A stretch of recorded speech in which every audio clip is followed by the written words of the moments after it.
Hi, my name's Owen Middleton. I'm here from Wildrunner and shooting for the next episode of About Trail.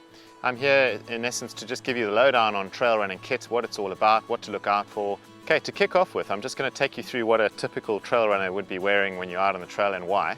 So in essence, we're starting off with a pair of trail shoes, which is in another episode of About Trail. But your trail shoes are for exactly that, for trail. Like you'd put 4x4 tires on a 4x4, these are what you need to be out trail running. Then coming up, we've got your shorts. These are trail running specific shorts. They're made out of lightweight material that dries very easily if they get wet in the rain or crossing a river. Moving up to the top, it's the same thing, synthetic material that is a little bit warm at first, but once you start to sweat, it doesn't get too heavy with material. The alternatives, of course, being cotton, not advisable, gets wet, stays wet, and stays cold as well. A cap. Now caps, a lot of people don't like caps, but caps are essential. And a lot of the time we're running in early morning or late evening, early morning light coming down, and you're working on a technical trail, really good to try and keep the sunlight out of your eyes, so you're really focused on that technical trail. Another important aspect to trail running is being self-sufficient. So the options out there from your short races, this is missing its bottle unfortunately, but it gives you the idea, is a hip belt. Hip belt has a little pocket for a couple of snacks that you can carry in there, your half a litre of water, and this is really built for your short races or short training. Just goes around your waist, sits nice and snug. The next option out there is to invest in a slightly bigger bag. The modern bags that are really efficient, it sits on you very, very snugly. This particular bag has a bladder slot, has lots of space inside for all your essential emergency kit.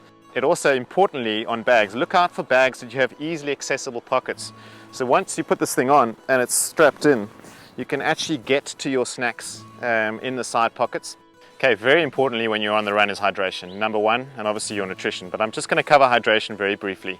This is a source bladder inside a Salomon backpack, and the reason being is it's a 1.5 litre bladder, most ideal for most trail runs, but you do get smaller ones. I've had source bladders for a long time and I absolutely love them. They're easy to get into, look out for that, make sure you can get into it and clean it easily. Another important thing about hydration is the nozzle. A lot of them don't come with a locking mechanism to be able to shut off the water flow. Very important, and just a simple thing. You leave it in your car and put something on top of it and your nozzle's open, it's going to leak all that water out and you're going to be stuck without any water. Trail running and the environment and weather go hand in hand. So you're looking at rain, you're looking at wind, you're looking at a combination of the two, you're looking at your sweating as well and the cooling effect that has, which it should have when you're exercising a lot. And there are essential items of kit that really you should look at from the outset.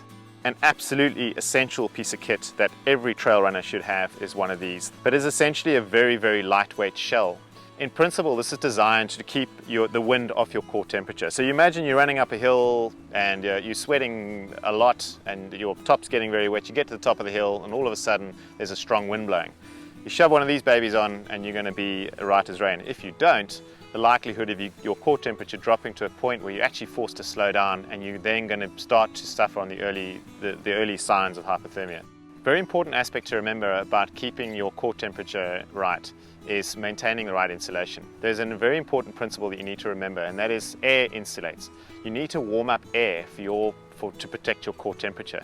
What you need to look for is a microfleece. It's a piled garment, which means this is trapping air inside the fabric of the microfleece. So you can see it's thin, it's very, very light, and when I'm out training on the mountains, and particularly in winter, I carry one of these babies in the bag, and it will absolutely make a big difference. I'm just going to run you through some attributes of a very good rain jacket. This is the item that's going to save your life when you're in the mountains. A rain jacket's just obviously waterproof. You'll see on the label it says 100% waterproof. It's got a hood with a fairly stiff visor and a drawstring at the back, which enables you to really close that hood down over your head. A drawstring at the bottom of the jacket makes sure you can actually close the jacket again around your waist, creating that pocket between your collar and your waist that enables you to warm up the air around your core.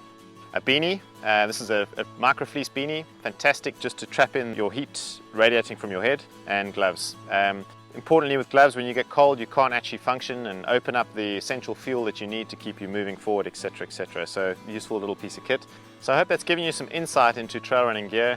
This really is just all about your adventure that's out there and maximizing the fun element of being out on the trails. We hope you've enjoyed this edition of About Trail, and enjoy yourself out there.